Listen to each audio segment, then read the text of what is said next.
Jeff was recently named to Time Magazine's list of the 100 most influential people in the world. It is my great pleasure to introduce Jeff Kinney.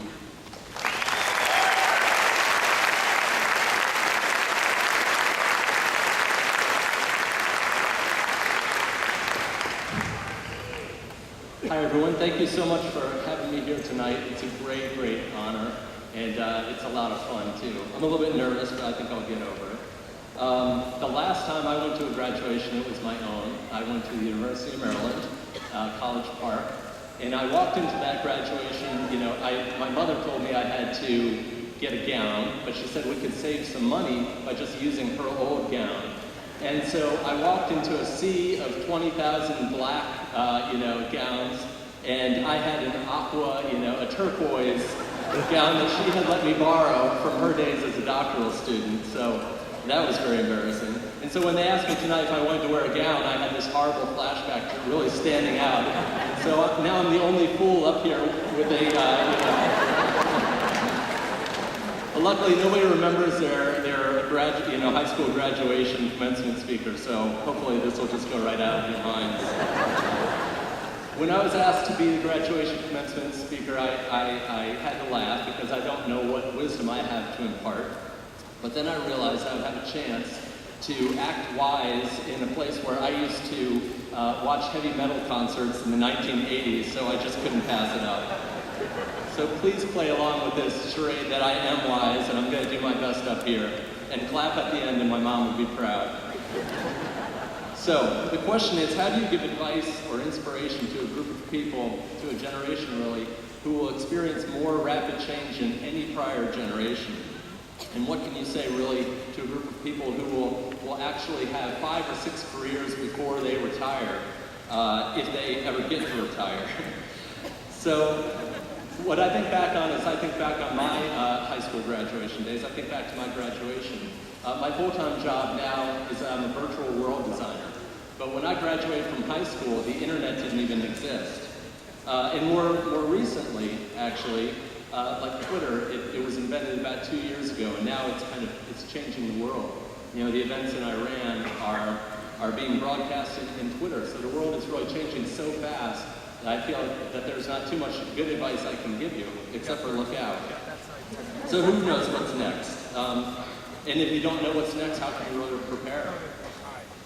A recent study concluded that the people who are best prepared for the workplace in the 21st century are the people who are playing World of Warcraft right now. Because you're managing virtual teams of people from across the world. And so by that logic, my nephew Tom, who's graduating tonight, will be the next Donald Trump.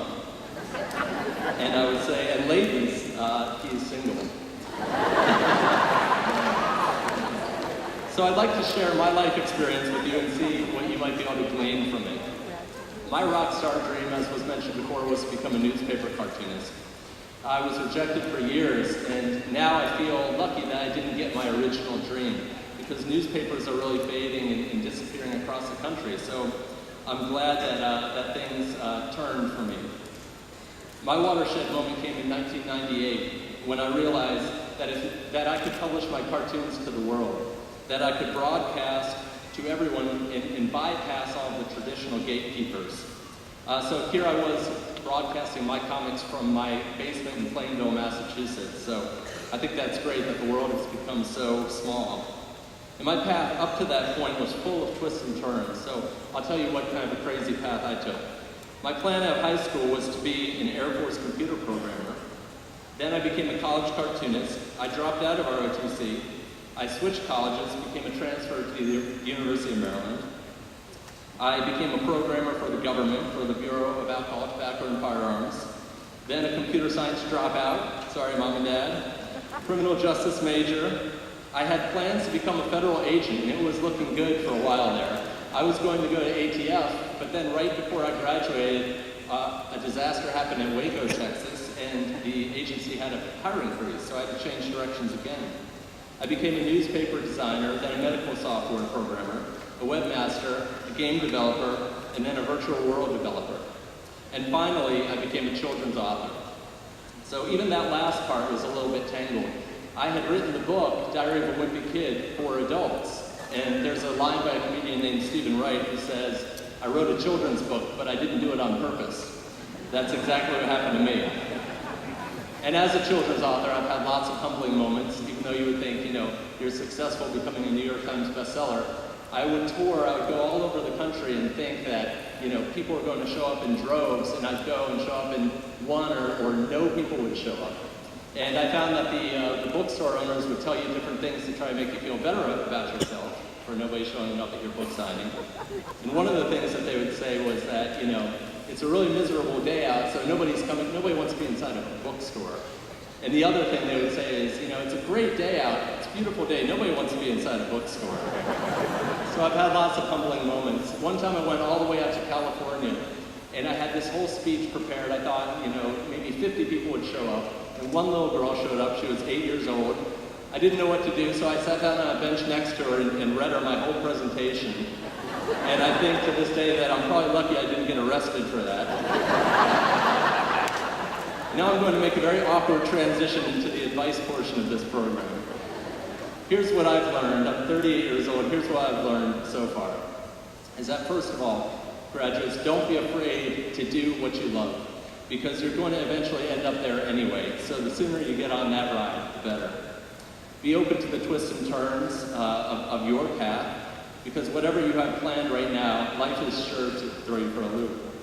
Take pride in what you do, have a good work ethic. If you're going to be a dishwasher, be the best dishwasher there is. And if you don't know what you're going to be right now, don't worry, because it's possible that the thing you're going to be has not been invented yet. So what can you do to prepare for this wide open future? I would say work hard at doing things that you love and be there at the intersection of where preparation meets opportunity. So I'm going to make this brief, so maybe that shows that I'm a little bit wise. I'm going to say congratulations to the class of 2009. Your achievement is well earned, and I hope that this is the first of many achievements in your future. So congratulations.